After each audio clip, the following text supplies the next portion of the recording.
Recording studio Delhi.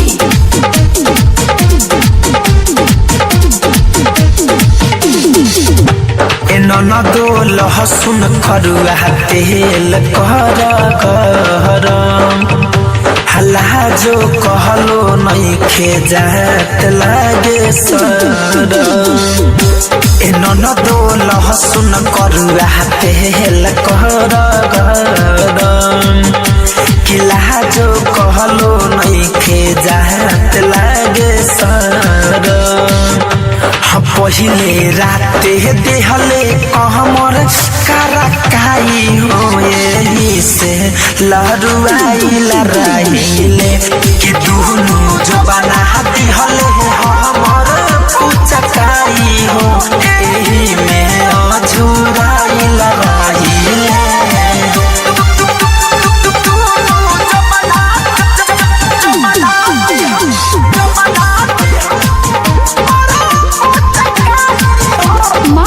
Recording studio Delhi. देहिया के हरदिया बही छुटल के दादा पहिले सुहाग रतिया भइल भायलादा।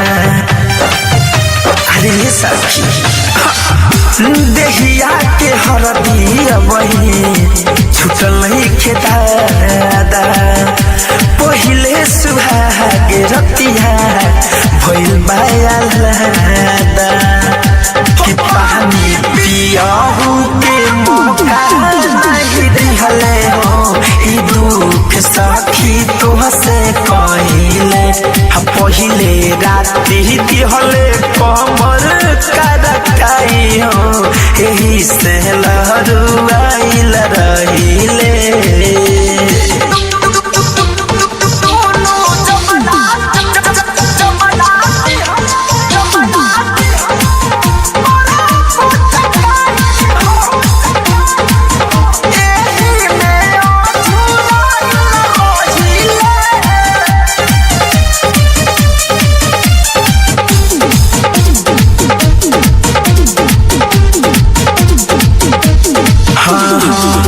सब खेला धान गहिनी भैया के तारा फैशन फिर हो जे हवे बड़का दुना महारा।